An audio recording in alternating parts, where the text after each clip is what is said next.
भारत माता की। बिहार को उसका वाजिब हक मिले।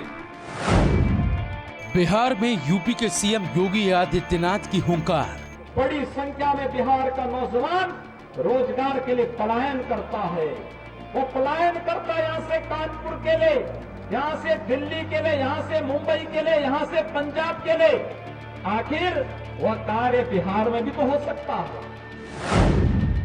लालू नीतीश पर जमकर बरसे योगी आदित्यनाथ। हम कहना चाहेंगे बड़ी विनम्रता के साथ, आदरणीय नीतीश जी, आपने बहुत काम करने की बात कही होगी, लेकिन आधी आबादी को न्याय देने की बात जब पूरे देश के अंदर हो रही है, तो 3 तलाक के खिलाफ कभी आपकी आवाज क्यों नहीं निकली है? आखिर बिहार में क्या चाहते हैं योगी आदित्यनाथ? जब तक बिहार में भारतीय जनता पार्टी का एक झंडा पटना विधानसभा में नहीं लहराएगा, तब तक हम लोगों को चैन से नहीं बैठना है। यूपी के सीएम योगी पर जेडीयू का पलटवार।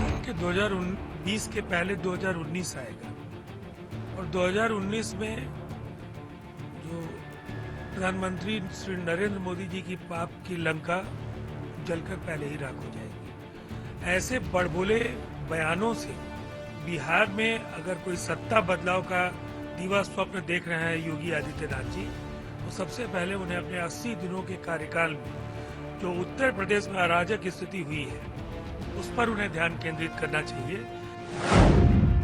क्या लालू नीतीश की जोड़ी तोड़ पाएंगे योगी आदित्यनाथ?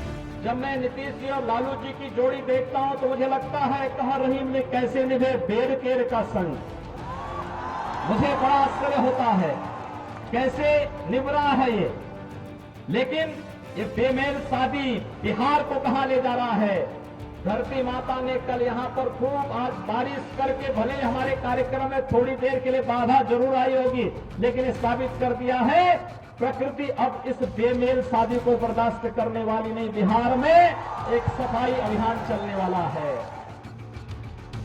यूपी के सीएम योगी आदित्यनाथ के बिहार दौरे से बीजेपी कार्यकर्ता भले ही जोश से भर गए हों, लेकिन सवाल है कि क्या सीएम बिहार की बहार में बदलाव की बयार बहा पाएंगे?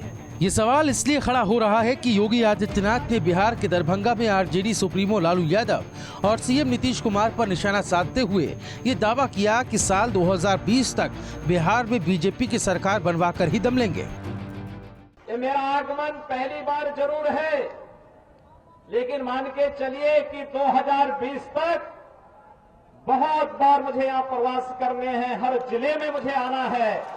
और 2020 तक जब तक बिहार में भारतीय जनता पार्टी का एक झंडा पटना विधानसभा में नहीं लहराएगा, तब तक हम लोगों को चैन से नहीं बैठना है।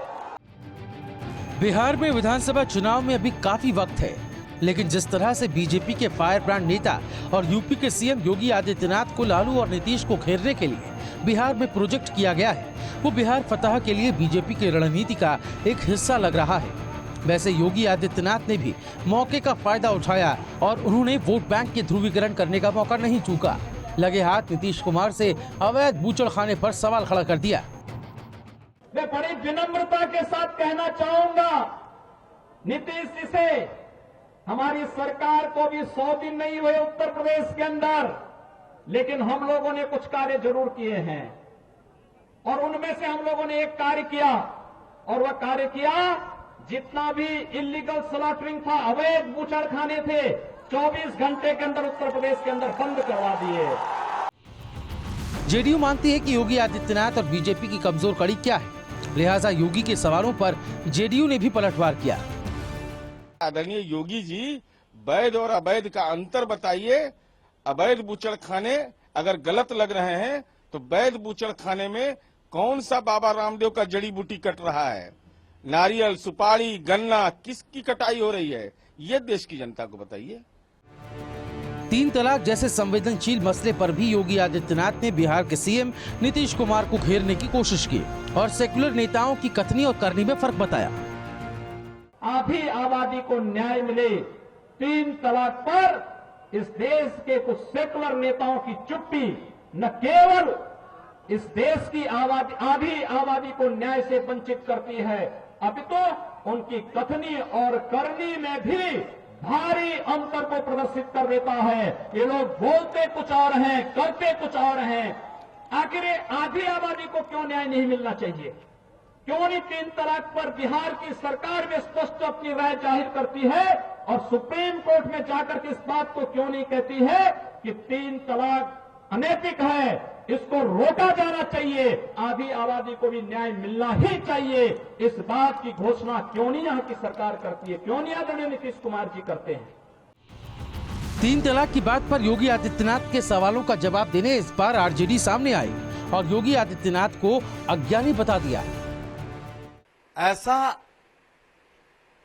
अधूरा और बिना ज्ञान का वाक्य उन्होंने कहा आधी आबादी। शायद इन्हें पता नहीं है कि पूरे तलाक प्रोसेस का 2 से 3% या और भी कम 3 तलाक के कारण डाइवोर्स भारतवर्ष में हो रहे हैं।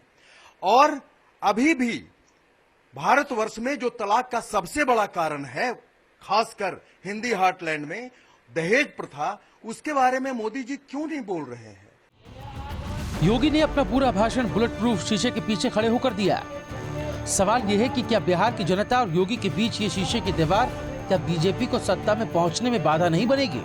ऐसा माना जाता है कि बिहार के कुछ इलाकों में योगी की लोकप्रियता यूपी की ही तरह है। इसी के चलते बीजेपी को उम्मीद है कि वो बिहार में पार्टी की अटकती सांस में नई जान फूकेंगे। बिहार में बीजेपी नीतीश कुमार और लालू प्रसाद को घेरने की तमाम कोशिशों में लगी हुई है। लगातार लालू प्रसाद के परिवार पर घोटाले का आरोप इसी कड़ी के रूप में देखा जा सकता है, लेकिन लालू और नीतीश की जोड़ी के अटूट जोड़ी के आगे बीजेपी पस्त है। लिहाजा इस बार बीजेपी ने योगी आदित्यनाथ के तौर पर तुरुप के पत्ते का इस्तेमाल किया है। अब देखना है योगी आदित्यनाथ बीजेपी की सत्ता में कैसे सेंध लगा पाते हैं।